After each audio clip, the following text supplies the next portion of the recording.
I get lots of golfers on the channel that ask about the release. When does it happen? How does it happen? And is it the same for all golf clubs? Well, today I really want to talk about the various styles of releases that we see in the golf swing and what we've seen over the years. Now, before we get going on the release of the golf club, I need to give you a really big news flash. And the news flash is that the release of the golf club goes down and is dependent on, number one, your golf grip. Number two, the orientation of the grip, which will affect the orientation of the club head. Those three ingredients will ultimately dictate whether you release the golf club with more of a kink in your lead hand as you strike it, whether you try to roll your forearms over whilst flattening out your lead wrist, or you're from the camp where you bow your lead wrist and you try to hit and hold. Those are the three releases. Now you can see all of the golf shots went to the left. And ultimately, as a right-handed golfer or even a left-handed golfer, if the golf ball for a right-handed golfer fades or a left-handed golfer fades, that is the shot that most of the time golf coaches and golfers are trying to fix.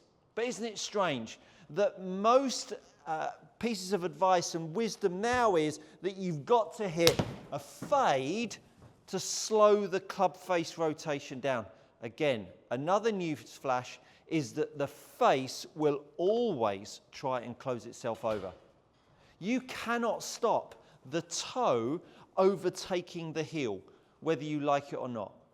It has to happen in the golf swing. If it didn't happen in the golf swing and you managed to keep the heel ahead of the toe all of the time, well, of course, you would be blasting it out to the right at every opportunity. That fade, that slice is the shot that makes golfers feel weak. It feels weak because you're adding dynamic loft to the golf club. And when you add dynamic loft to the golf club, you increase more flight. And when you increase more flight, you also increase more spin. And when you increase more spin, you lose ball speed. So all of these ingredients are about retaining the dynamic loft that you started with. The more the face is open, the more loft you create, the less ball speed you have, the less bang for your buck relative to your club head speed.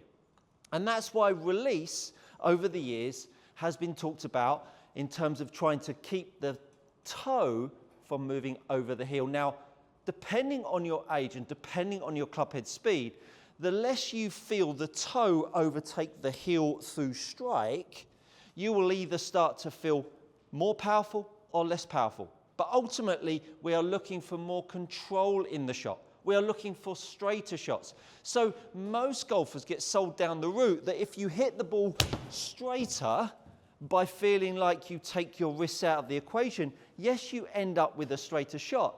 But let me tell you, you'll be feeling weak as a kitten before you know it. So we have got to have the moment the club down at strike hits the golf ball feeling like the golf club can swing. When the golf club feels like it can unload, now it feels like when you load the golf club, you pull it, and that handle stalls and the club head swings, that's giving you the energy down at strike. And when you have that energy down at strike, all of a sudden, when you feel the golf club swing and you don't hit it to the right, now you've got energy because the golf club swings, but you're being sold that if the golf club swings, you're more than likely going to be inconsistent.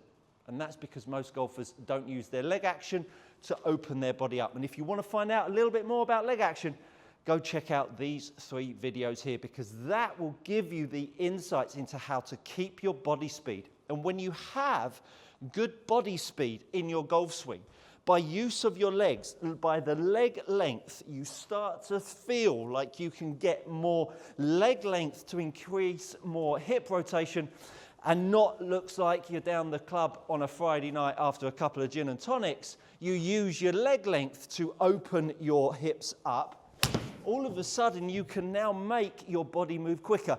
Whilst making your body move quicker, you can then still unload the golf club.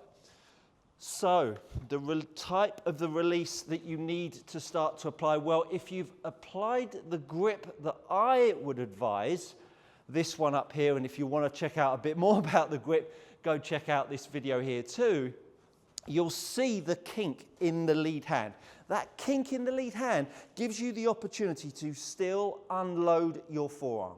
And when you still unload your forearm with that kink, can you see that the toe of the golf club is still pointing to the sky? That golf club is swinging, but you can see there is no flip going on there before you jump on that keyboard. There is no flip going on there. That golf club is swinging and the loft is still looking to the left, and it's got loft on the golf club. So the club can now swing, which makes you feel powerful.